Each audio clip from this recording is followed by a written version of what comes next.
एक साथ जैसे आपको देखिए personal pronoun, possessive pronoun, reflexive pronoun और अब एक रिलेटिव प्रोनाउन भी आ गया। बट पर्सनल प्रोनाउन का तो मैं, मुझे, मुझको, तू, तुझे, तुझको, वह, उसे, उसको, हम, हमें, हमको, ऐसे मीनिंग निकलता है। So when ever you say I help you, इश हेल्प डियर, मैं तुझको हेल्प करता हूं, इश हेल्प डियर, इश help dear. I know you, इश कैन डिश, इश can dish. I am visiting you, मैं तुमको विजिट कर रहा हूं, इस बिजुक है डिश। तो इसमें क्या होता है कि सीधे आप उस पर्सन पे चले जाते हो, you go directly to the person. I love you, I love you, so direct to the person, आपका जो भी डायरेक्ट उसकी तरफ है। मतलब आई हेल्प यू तो डायरेक्ट टू द पर्सन, आप ये कह सकते हो यहां पे direct to the person. I help you, I see you, तो डायरेक्ट टू द पर्सन। लेकिन पॉजेसिव आ जाए, पॉजेसिव में डायरेक्ट टू द पर्सन नहीं होता, देयर इज सम रिलेशन। जैसे suppose I say I help your brother, तो तुम तो आए नहीं बीच में, मतलब तुम नहीं, तुम्हारा भाई, समथिंग रिलेटेड टू यू। इसमें डायरेक्ट टू द पर्सन, यहां पे समथिंग और someone, someone related to the person और thing,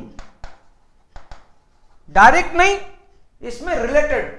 for example if I say I like your brother, for example I like your brother, इसका मतलब ये नहीं है I like you, I like your brother.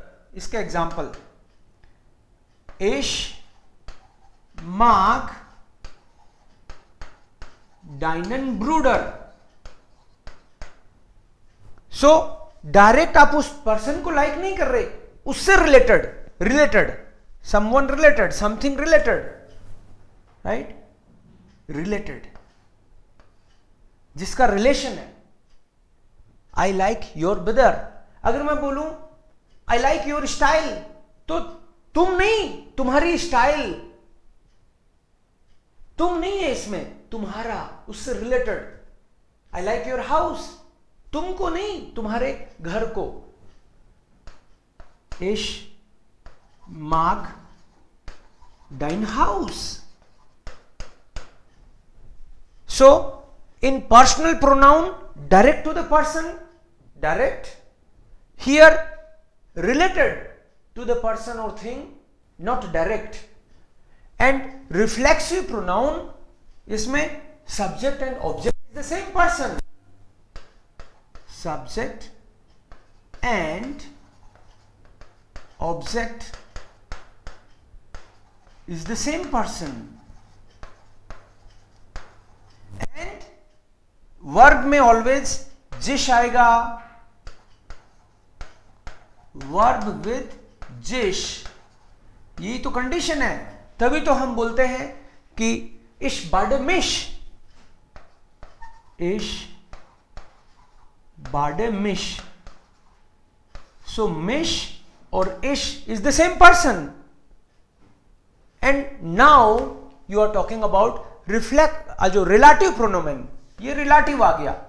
Relative में देर are two sentences, यहां पे तो एक एक सेंटेंस में ही काम चल रहा था। Now there are two sentences.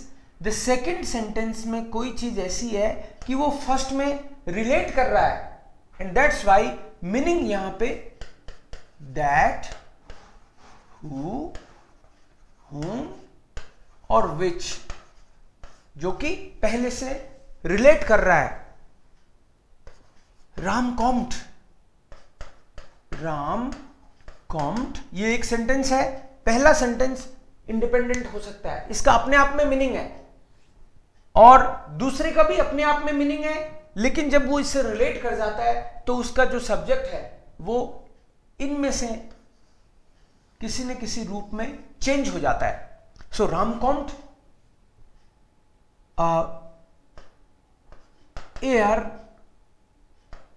ist Geschäftsmann, for example. Geschäftsmann. So 2 sentence हो गए. Ram is coming, he is a businessman. So दूसरे में राम वही तो है, एयर भी राम ही है.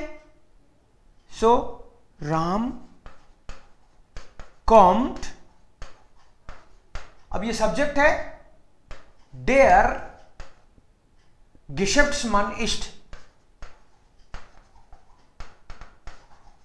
Geschäftsmann ist. Ram is coming. Who is businessman?